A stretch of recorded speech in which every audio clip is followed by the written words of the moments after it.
Chapter 1. The sense of I am. Questioner. It's a matter of daily experience that on waking up the world suddenly appears. Where does it come from? Maharaj.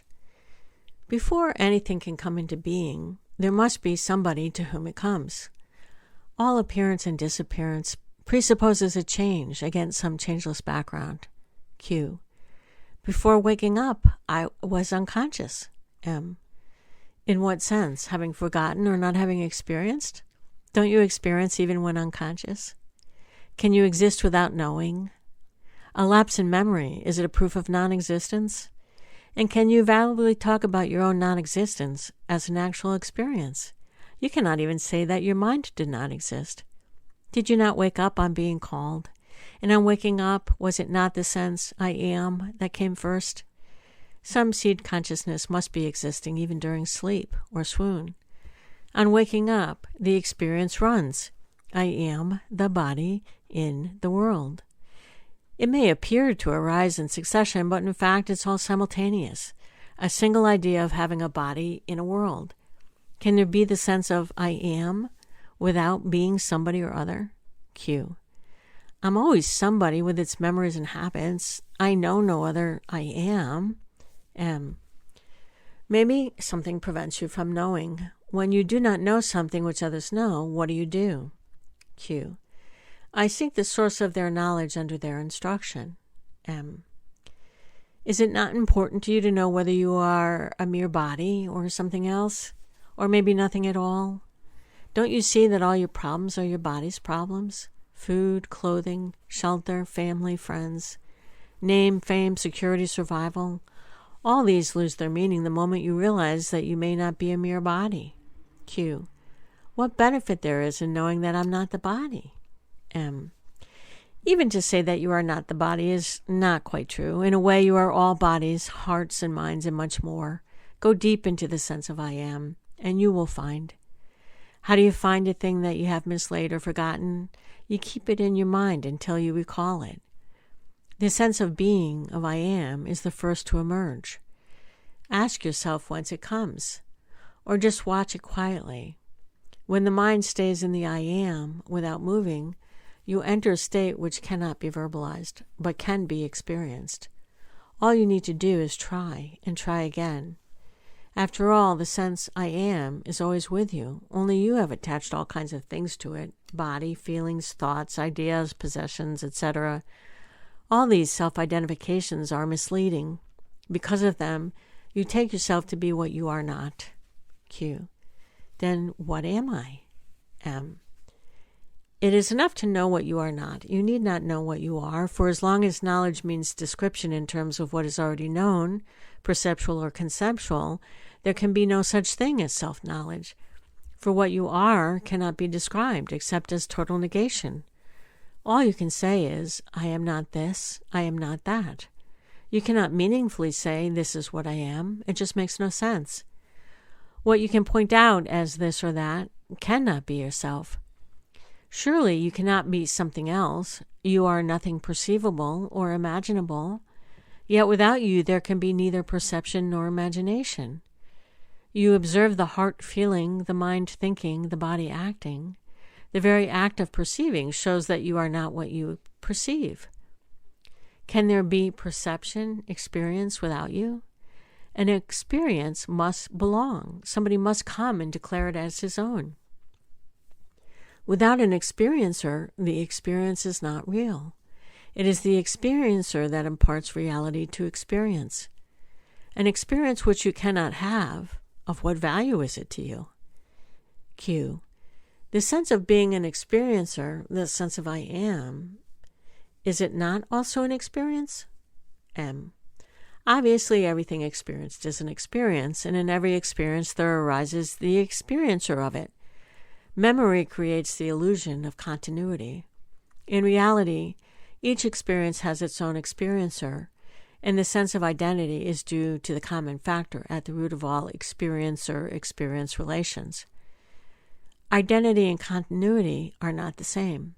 Just as each flower has its own color, but all colors are caused by the same light, So do many experiencers appear in the undivided and indivisible awareness, each separate in memory, identical in essence. This essence is the root, the foundation, the timeless and spaceless possibility of all experience. Q. How do I get at it? M. You need not get at it, for you are it. It will get at you if you give it a chance. Let go your attachment to the unreal, and the real will swiftly and smoothly step into its own. Stop imagining yourself being or doing this or that, and the realization that you are the source and the heart of all will dawn upon you. With this will come great love, which is not choice or predilection nor attachment, but a power which makes all things love-worthy and lovable. Chapter 2. Obsession with the Body. Questioner. Maharaj, you're sitting in front of me and I'm here at your feet. What is the basic difference between us? Maharaj. There is no basic difference. Q. Still, there must be some real difference. I come to you, you do not come to me. M. Because you imagine differences, you go here and there in search of superior people. Q. You too are a superior person. You claim to know the real, while I do not. M. Did I ever tell you that you do not know and therefore you are inferior? Let those who invented such distinctions prove them. I do not claim to know what you do not. In fact, I know much less than you do. Q. Your words are wise, your behavior noble, your grace all-powerful. M. I know nothing about it all and see no difference between you and me. My life is a succession of events just like yours, only I am detached and see the passing show as a passing show, while you stick to things and move along with them. Q. What made you so dispassionate? M. Nothing in particular. It so happened that I trusted my guru. He told me that I am nothing but myself, and I believed him. Trusting him, I behaved accordingly and ceased caring for what was not me nor mine. Q. Why were you lucky to trust your teacher fully, while our trust is nominal and verbal? M. Who can say? It happened so. Things happen without cause and reason, and after all, what does it matter? Who is who? Your high opinion of me is your opinion only. Any moment you may change it. Why attach importance to opinions, even your own? Q. Still, you are different. Your mind seems to be always quiet and happy, and miracles happen around you. M. I know nothing about miracles, and I wonder whether nature admits exceptions to her laws, unless we agree that everything is a miracle. As to my mind, there is no such thing. There is consciousness in which everything happens. It is quite obvious and within the experience of everybody. You just do not look carefully enough. Look well and see what I see. Q. What do you see? M. I see what you too could see here and now, but for the wrong focus of your attention. You give no attention to yourself. Your mind is all with things, people, and ideas, never with yourself. Bring yourself into focus. Become aware of your own existence. See how you function. Watch the motives and the results of your actions. Study the prison you have built around yourself by inadvertence. By knowing what you are not, you come to know yourself. The way back to yourself is through refusal and rejection. One thing is certain. The real is not imaginary. It is not a product of the mind. Even the sense I am is not continuous, though it is a useful pointer. It shows where to seek, but not what to seek. Just have a good look at it. Once you are convinced that you cannot say truthfully about yourself anything except I am, and that nothing that can be pointed at can be yourself, the need for the I am is over. You are no longer intent on verbalizing what you are. All you need is to get rid of the tendency to define yourself. All definitions apply to your body only and to its expressions. Once this obsession with the body goes, you will revert to your natural state spontaneously and effortlessly. The only difference between us is that I am aware of my natural state, while you are bemused. Just like gold made into ornaments has no advantage over gold dust, except when the mind makes it so. So are we one in being? We differ only in appearance. We discover it by being earnest, by searching, inquiring, questioning, daily and hourly, by giving one's life to this discovery. Chapter 3. The Living Present. Questioner. As I can see, there's nothing wrong with my body nor with my real being. Both are not of my making and need not be improved upon. What's gone wrong is the inner body, call it mind, consciousness, antakarna, whatever the name. Maharaj. What do you consider to be wrong with your mind? Q. It is restless, greedy of the pleasant, and afraid of the unpleasant. M. What is wrong with its seeking the pleasant and shirking the unpleasant? Between the banks of pain and pleasure, the river of life flows. It is only when the mind refuses to flow with life and gets stuck at the banks that it becomes a problem. By flowing with life, I mean acceptance, letting come what comes and go what goes. Desire not, fear not, observe the actual as and when it happens. For you are not what happens, you are to whom it happens. Ultimately, even the observer you are not. You are the ultimate potentiality of which the all-embracing consciousness is the manifestation and expression. Q. Yet between the body and the self there lies a cloud of thoughts and feelings which neither serve the body nor the self. These thoughts and feelings are flimsy, transient, and meaningless, mere mental dust that blinds and chokes, yet they are there, obscuring and destroying. M. Surely the memory of an event cannot pass for the event itself, nor can the anticipation. There is something exceptional, unique about the present event, which the previous or the coming do not have. There is a livingness about it, an actuality. It stands out as if illumined. There is the stamp of reality on the actual, which the past and future do not have. Q. What gives the present that stamp of reality? M. There is nothing peculiar in the present event to make it different from the past and future. For a moment the past was actual and the future will become so. What makes the present so different? Obviously, my presence. I am real, for I am always now, in the present, and what is with me now shares in my reality. The past is in memory, the future in imagination.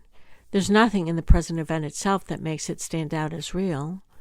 It may be some simple periodical occurrence, like the striking of the clock. In spite of our knowing that the successive strokes are identical, the present stroke is quite different from the previous one and the next, as remembered or expected. A thing focused in the now is with me, for I am ever present. It is my own reality that I impart to the present event. Q. But we deal with things remembered as if they were real. M. We consider memories only when they come into the present. The forgotten is not counted until one is reminded, which implies bringing it into the now. Q. Yes, I can see there is in the now some unknown factor that gives momentary reality to the transient actuality. M. You need not say it is unknown, for you see it in constant operation. Since you were born, has it ever changed? Things and thoughts have been changing all the time, but the feeling that what is now is real has never changed, even in dream. Q. In deep sleep there is no experience of the present reality. M. The blankness of deep sleep is due entirely to the lack of specific memories. But a general memory of well-being is there. There is a difference in feeling when we say, I was deeply asleep, from I was absent. Q. We shall repeat the question we began with. Between life's source and life's expression, which is the body, there is the mind in its ever-changeful states. The stream of mental states is endless, meaningless, and painful. Pain is the constant factor. What we call pleasure is but a gap, an interval between two painful states. Desire and fear are the weft and warp of living, and both are made of pain. Our question is, can there be a happy mind? M. Desire is the memory of pleasure, and fear is the memory of pain. Both make the mind restless. Moments of pleasure are merely gaps in the stream of pain. How can the mind be happy? Q. That is true when we desire pleasure or expect pain, but there are moments of unexpected, unanticipated joy, pure joy, uncontaminated by desire, unsought, undeserved, God-given. M. Still, joy is joy only against a background of pain. Q. Is pain a cosmic fact or purely mental? M. The universe is complete, and where there is completeness, where nothing lacks, what can give pain? Q. The universe may be complete as a whole, but incomplete in details. M. A part of the whole seen in relation to the whole is also complete. Only when seen in isolation it becomes deficient and thus a seat of pain. What makes for isolation? Q. Limitations of the mind, of course. The mind cannot see the whole for the part. M. Good enough. The mind by its very nature divides and opposes. Can there be some other mind which unites and harmonizes, which sees the whole in the part and the part as totally related to the whole? Q. The other mind? Where to look for it? M. In the going beyond the limiting, dividing, and opposing mind. In ending the mental process as we know it. When this comes to an end, that mind is born. Q. In that mind, the problem of joy and sorrow exists no longer? M. Not as we know them, as desirable or repugnant. It becomes rather a question of love seeking expression and meeting with obstacles. The inclusive mind is love in action, battling against circumstances, initially frustrated, ultimately victorious. Q. Between the spirit and the body, is it love that provides the bridge? M. What else? Mind creates the abyss, the heart crosses it. Chapter 4. Real world is beyond the mind. Questioner. On several occasions, the question was raised as to whether the universe is subject to the law of causation, or does it exist and function outside the law. You seem to hold the view that it is uncaused, that everything, however small, is uncaused, arising and disappearing for no known reason whatsoever. Maharaj. Causation means succession in time of events in space, the space being physical or mental. Time, space, causation are mental categories, arising and subsiding with the mind. Q. As long as the mind operates, causation is a valid law. M. Like everything mental, the so-called law of causation contradicts itself. No thing in existence has a particular cause. The entire universe contributes to the existence of even the smallest thing. Nothing could be as it is without the universe being what it is. When the source and ground of everything is the only cause of everything, to speak of causality as a universal law is wrong. The universe is not bound by its content because its potentialities are infinite.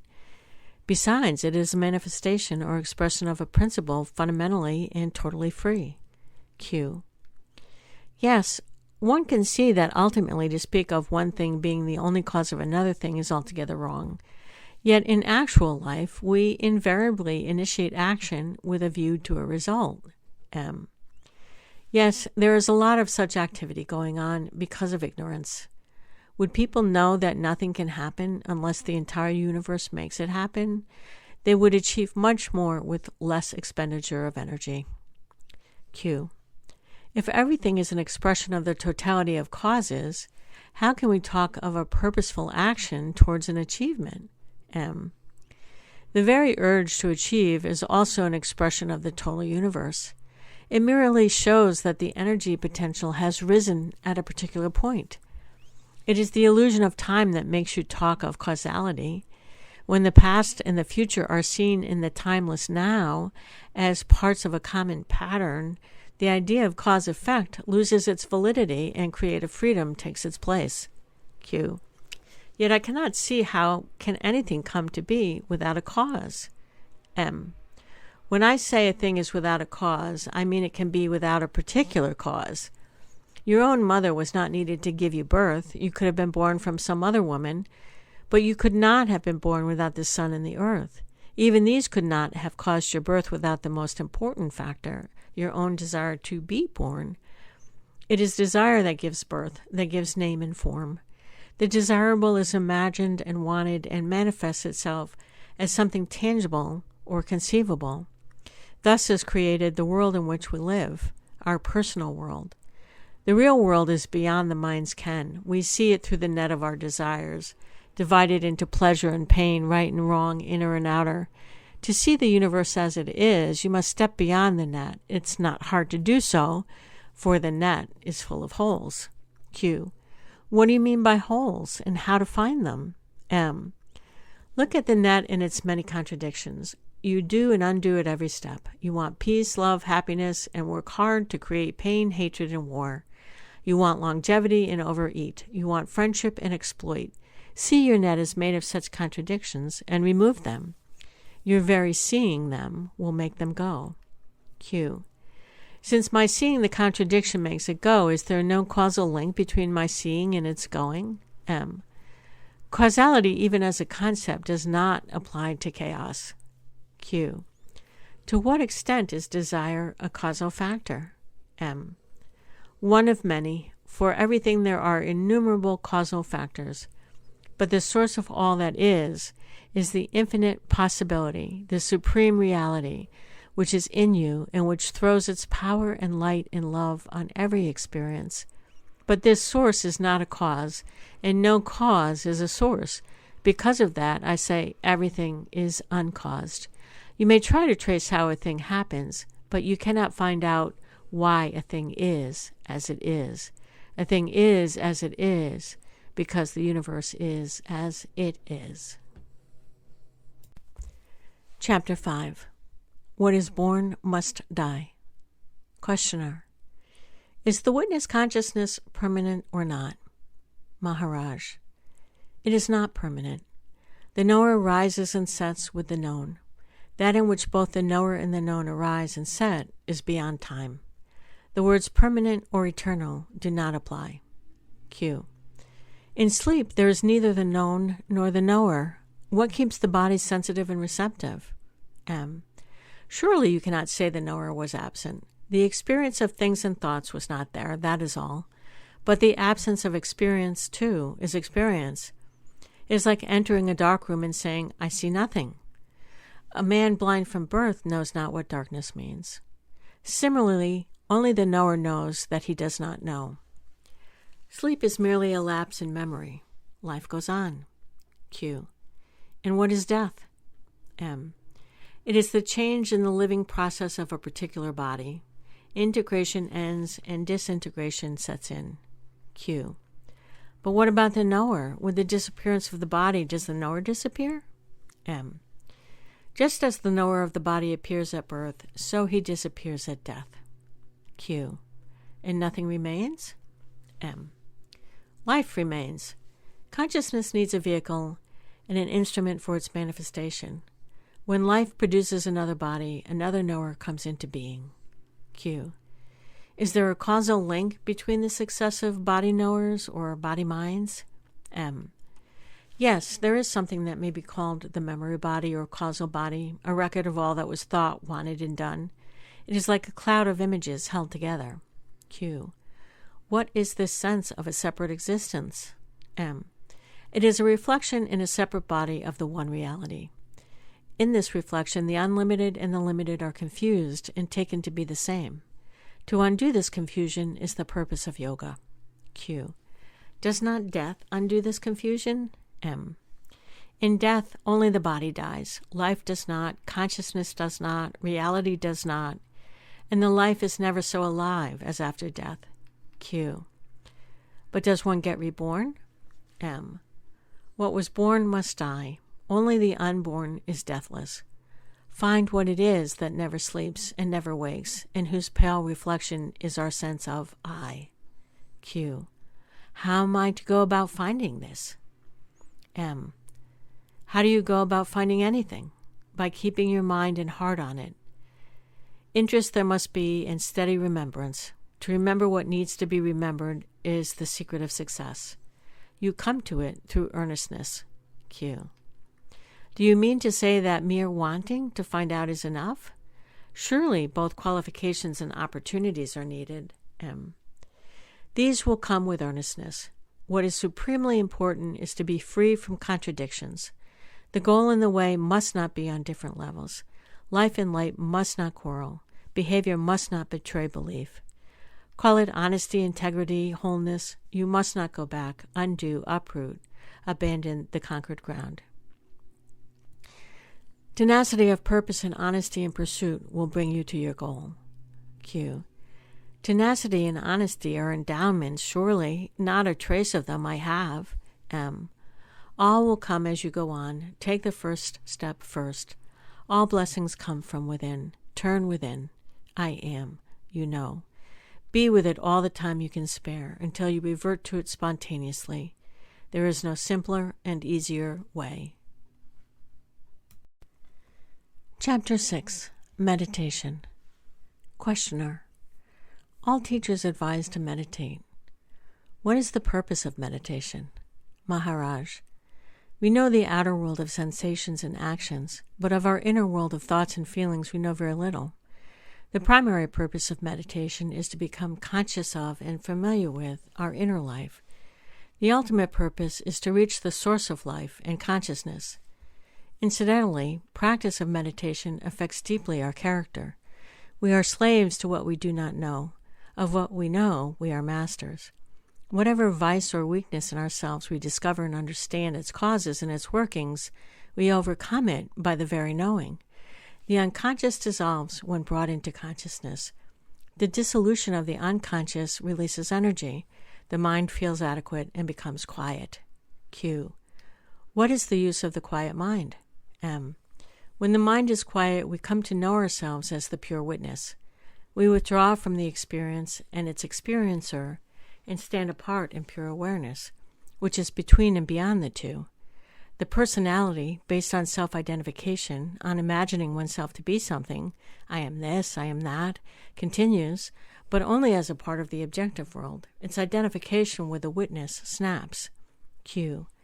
As I can make out, I live on many levels, and life on each level requires energy. The self by its very nature delights in everything, and its energies flow outwards. Is not the purpose of meditation to dam up the energies on the higher levels, or to push them back and up, so as to enable the higher levels to prosper also? M. It is not so much the matter of levels as the gunas, qualities. Meditation is sattvic activity and aims at complete elimination of tamas, inertia, and rajas, motivity. Pure sattva, harmony, is perfect freedom from sloth and restlessness. Q. How to strengthen and purify the sattva? M. The sattva is pure and strong always. It is like the sun. It may seem obscured by clouds and dust, but only from the point of view of the perceiver.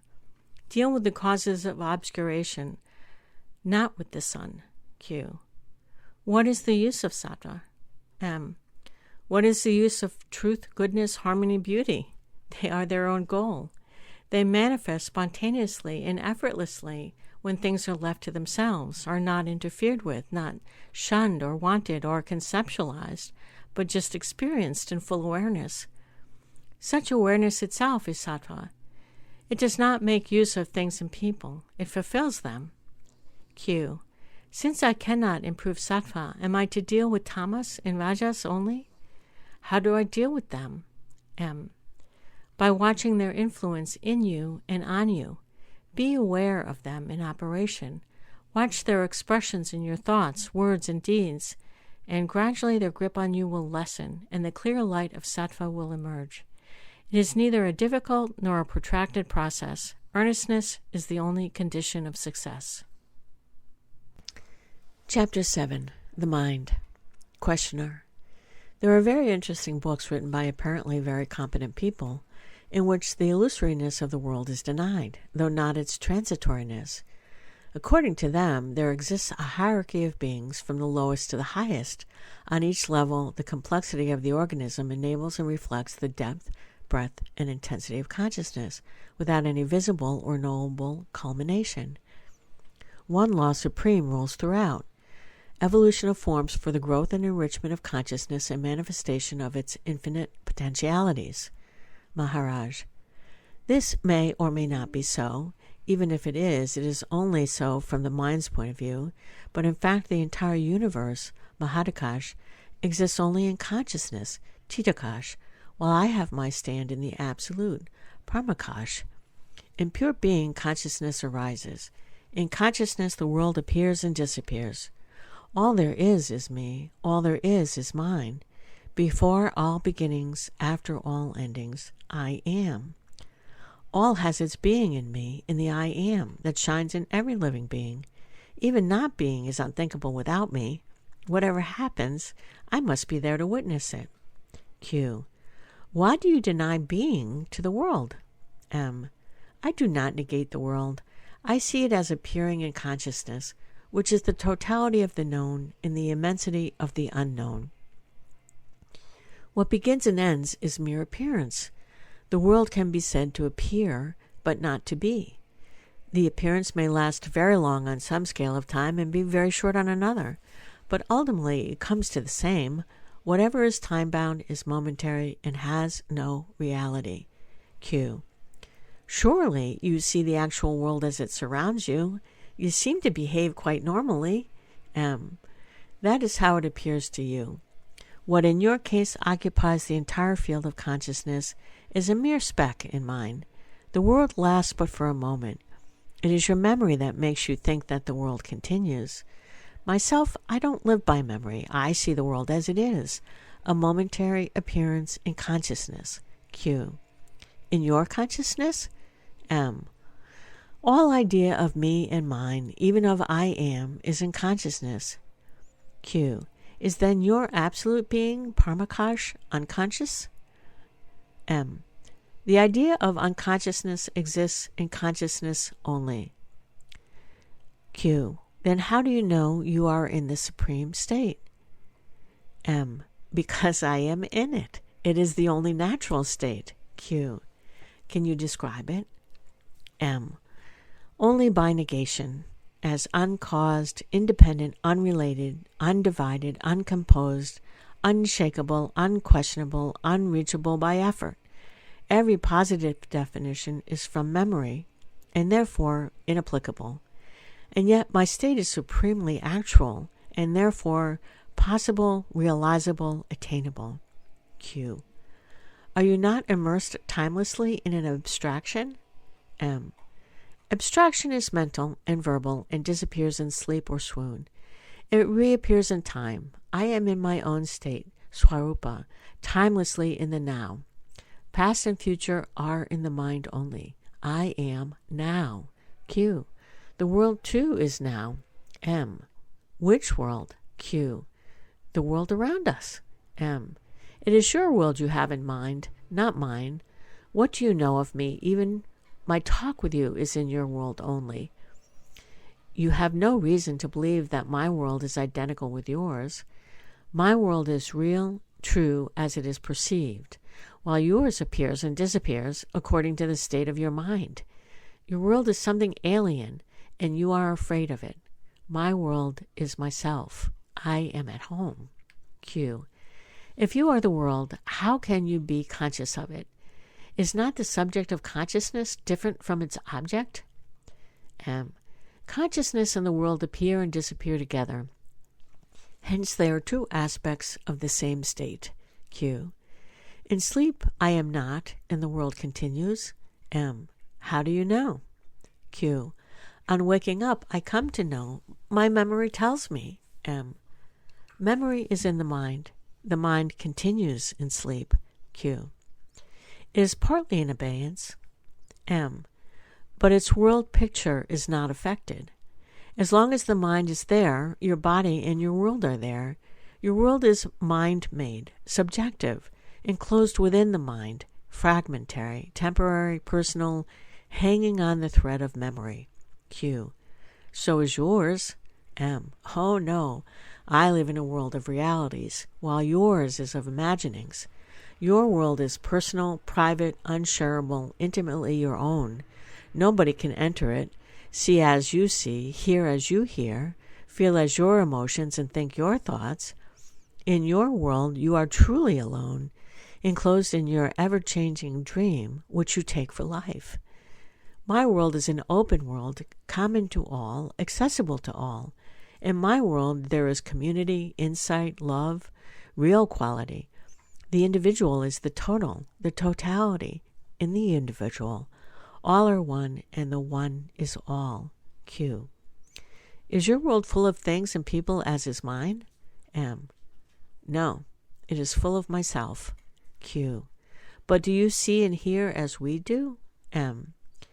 Yes, I appear to hear and see and talk and act, but to me it just happens. As to you, digestion or perspiration happens. The body-mind machine looks after it, but leaves me out of it. Just as you do not need to worry about growing hair, so I need not worry about words and actions. They just happen and leave me unconcerned, for in my world, nothing ever goes wrong. Chapter 8. The Self Stands Beyond Mind. Questioner. As a child, fairly often, I experienced states of complete happiness verging on ecstasy. Later, they ceased, but since I came to India, they reappeared, particularly after I met you. Yet these states, however wonderful, are not lasting. They come and go, and there's no knowing when they will come back. Maharaj. How can anything be steady in a mind which itself is not steady? Q. How can I make my mind steady? M. How can an unsteady mind make itself steady? Of course it cannot. It is the nature of the mind to roam about. All you can do is to shift the focus of consciousness beyond the mind. Q. How is it done? M. Refuse all thoughts except one, the thought, I am. The mind will rebel in the beginning, but with patience and perseverance it will yield and keep quiet. Once you are quiet, things will begin to happen spontaneously and quite naturally without any interference on your part. Q. Can I avoid this protracted battle with my mind? M. Yes, you can. Just live your life as it comes, but alertly, watchfully, allowing everything to happen as it happens, doing the natural things the natural way, suffering, rejoicing, as life brings. This also is a way. Q. Well, then I can as well marry, have children, run a business, be happy. M. Sure, you may or may not be happy. Take it in your stride. Q. Yet I want happiness. M. True happiness cannot be found in things that change and pass away. Pleasure and pain alternate inexorably. Happiness comes from the self, and can be found in the self only. Find your real self, Swarupa, and all else will come with it. Q. If my real self is peace and love, why is it so restless? M. It is not your real being that is restless, but its reflection in the mind's appearance that is restless, because the mind is restless. It is just like the reflection of the moon in the water, stirred by the wind. The wind of desire stirs the mind, and the me, which is but a reflection of the self in the mind, and appears changeful. But these ideas of movement, of restlessness, of pleasure and pain are all in the mind. The self stands beyond the mind, aware but unconcerned. Q. How to reach it? M. You are the self, here and now. Leave the mind alone, stand aware and unconcerned, and you will realize that to stand alert but detached, watching events come and go, is an aspect of your real nature. Q. What are the other aspects? M. The aspects are infinite in number. Realize one, and you will realize all. Q. Tell me something that would help me. M. You know best what you need. Q. I am restless. How can I gain peace? M. For what do you need peace? Q. To be happy. M. Are you not happy now? Q. No, I am not. M. What makes you unhappy? Q. I don't have what I want, and I have what I don't want. M. Why don't you invert it? Want what you have and care not for what you don't have. Q. I want what is pleasant and don't want what is painful. M. How do you know what is pleasant and what is not? Q. From past experience, of course. M. Guided by memory, you have been pursuing the pleasant and shunning the unpleasant. Have you succeeded? Q. No, I have not. The pleasant does not last. Pain sets in again. M. Which pain? Q. The desire for pleasure, the fear of pain. Both are states of distress. Is there a state of unalloyed pleasure? M. Every pleasure, physical or mental, needs an instrument. Both the physical and mental instruments are material. They get tired and worn out. The pleasure they yield is necessarily limited in intensity and duration. Pain is the background of all your pleasures. You want them because you suffer. On the other hand, the very search for pleasure is the cause of pain. It is a vicious circle. Q. I can see the mechanism of my confusion, but I do not see the way out of it. M. The very examination of the mechanism shows the way. After all, your confusion is only in your mind, which never rebelled so far against confusion and never got to grips with it. It rebelled only against pain. Q. So all I can do is to stay confused? M. Be alert. Question, observe, investigate, learn all you can about confusion, how it operates, what it does to you and others. By being clear about confusion, you become clear of confusion. Q. When I look into myself, I find my strongest desire is to create a monument, to build something which will outlast me. Even when I think of a home, wife, and child, it's because it's a lasting, solid testimony to myself. M. Right, build yourself a monument. How do you propose to do it? Q. It matters little what I build as long as it is permanent. M. Surely you can see for yourself that nothing is permanent. All wears out, breaks down, dissolves. The very ground on which you build gives way. What can you build that will outlast all? Q. Intellectually, verbally, I am aware that all is transient. Yet somehow my heart wants permanency. I want to create something that lasts. M. Then you must build it of something lasting. What have you that is lasting? Neither your body nor mind will last. You must look elsewhere. Q. I long for permanency, but I find it nowhere. M. Are you yourself not permanent? Q. I was born, I shall die. M. Can you truly say you were not before you were born, and can you possibly say when dead, now I am no more? You cannot say from your own experience that you are not. You can only say, I am. Others too cannot tell you you are not. Q. There is no I am in sleep. M. Before you make such sweeping statements, examine carefully your waking state. You will soon discover that it is full of gaps when the mind blanks out. Notice how little you remember even when fully awake. You cannot say that you were not conscious during sleep. You just don't remember. A gap in memory is not necessarily a gap in consciousness. Q. Can I make myself remember my state of deep sleep? M. Of course.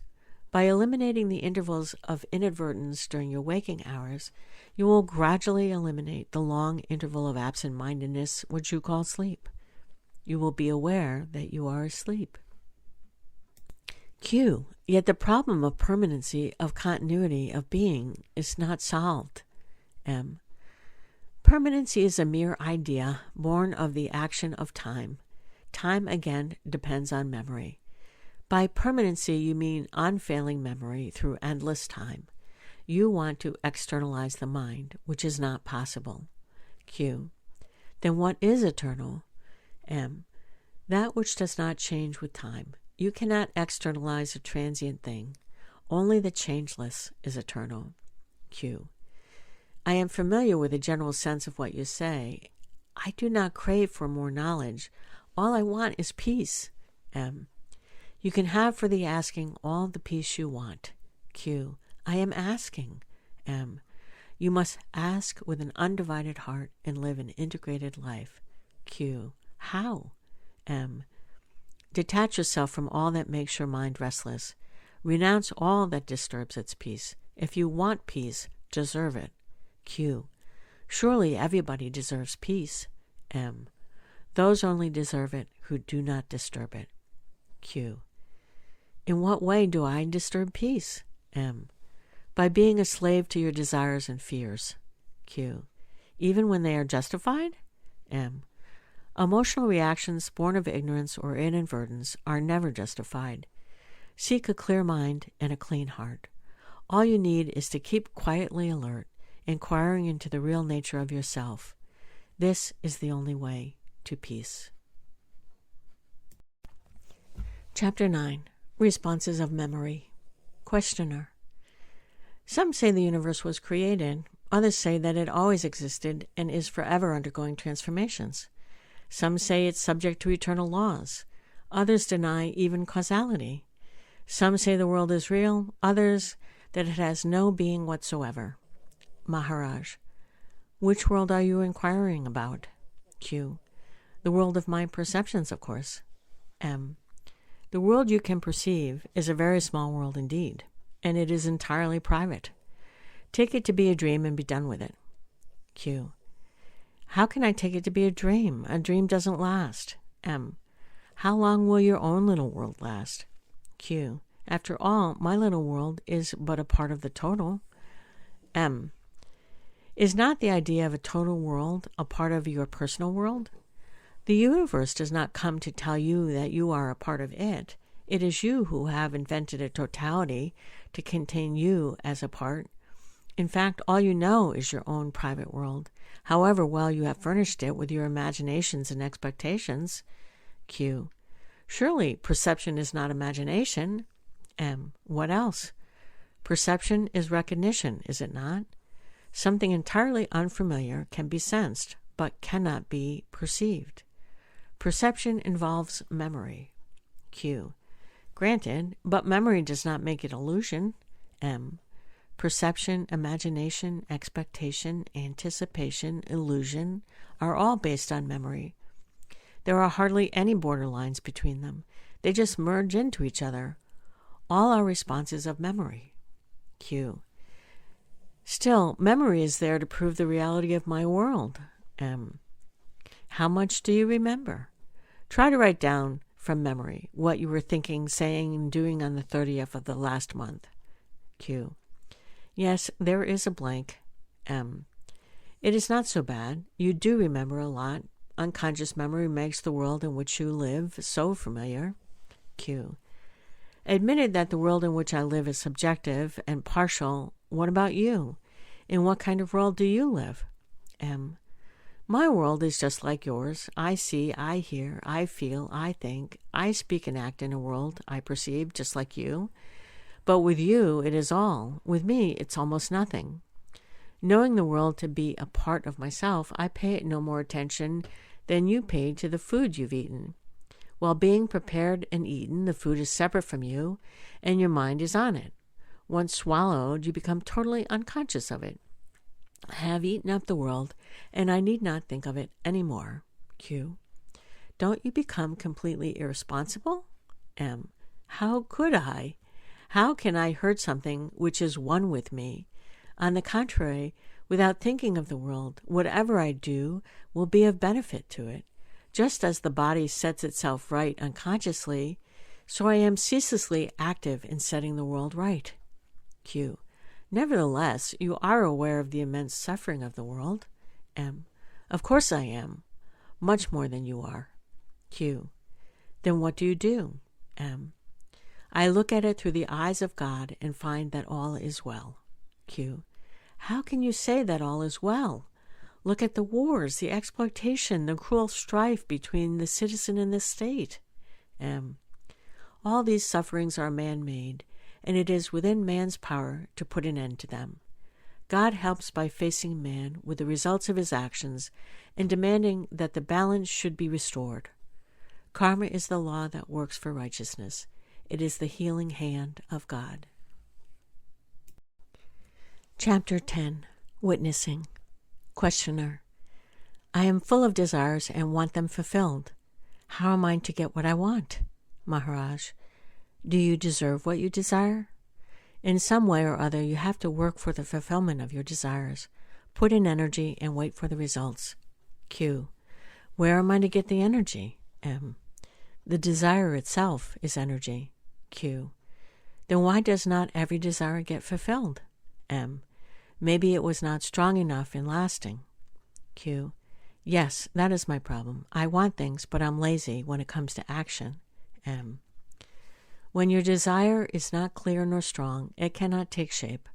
Besides, if your desires are personal for your own enjoyment, the energy you give them is necessarily limited. It cannot be more than what you have. Q. Yet often ordinary persons do attain what they desire. M. After desiring it very much and for a long time, even then their achievements are limited. Q. And what about unselfish desires? M. When you desire the common good, the whole world desires with you. Make humanity's desire your own and work for it. There you cannot fail. Q. Humanity is God's work, not mine. I am concerned with myself. Have I not the right to see my legitimate desires fulfilled? They will hurt no one. My desires are legitimate. They are right desires. Why don't they come true? M. Desires are right or wrong according to circumstances. It depends on how you look at them. It is only for the individual that a distinction between right and wrong is valid. Q. What are the guidelines for such distinction? How am I to know which of my desires are right and which are wrong? M. In your case, desires that lead to sorrow are wrong, and those which lead to happiness are right. But you must not forget others. Their sorrow and happiness also count. Q.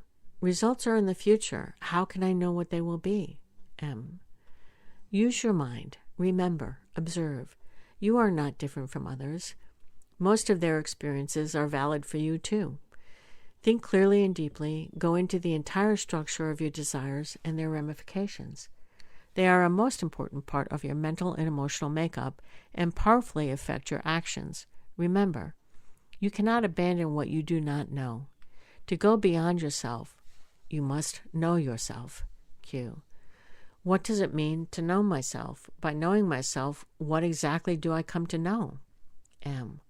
All that you are not. Q. And not what I am? M. What you are, you already are.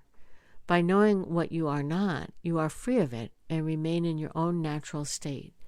It all happens quite spontaneously and effortlessly. Q.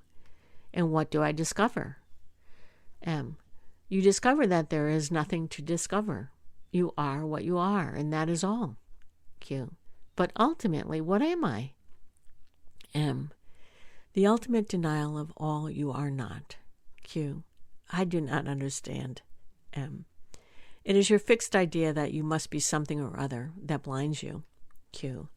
How can I get rid of this idea? M. If you trust me, believe when I tell you that you are the pure awareness that illumines consciousness and its infinite content. Realize this and live accordingly. If you do not believe me, then go within, inquiring, what am I? Or focus your mind on I am, which is pure and simple being. Q. On what my faith in you depends. M. On your insight into other people's hearts. If you cannot look into my heart, look into your own. Q. I can do neither. M. Purify yourself by a well-ordered and useful life. Watch over your thoughts, feelings, words, and actions. This will clear your vision. Q. Must I not renounce everything first and live a homeless life? M. You cannot renounce. You may leave your home and give trouble to your family, but attachments are in the mind and will not leave you until you know your mind in and out. First things first. Know yourself. All else will come with it. Q. But you already told me that I'm the supreme reality. Is it not self-knowledge? M. Of course you are the supreme reality. But what of it? Every grain of sand is God. To know it is important, but that is only the beginning. Q. Well, you told me that I'm the supreme reality. I believe you. What next is there for me to do? M. I told you already. Discover all you are not. Body, feelings, thoughts, ideas, time, space, being and not being. this or that. Nothing concrete or abstract you can point out is you. A mere verbal statement will not do. You may repeat a formula endlessly without any result whatsoever. You must watch yourself continuously, particularly your mind, moment by moment, missing nothing. This witnessing is essential for the separation of the self from the not-self. Q. The witnessing, is it not my real nature? M. For witnessing there must be something else to witness. We are still in duality. Q. What about witnessing the witness? Awareness of awareness? M. Putting words together will not take you far. Go within and discover what you are not. Nothing else matters.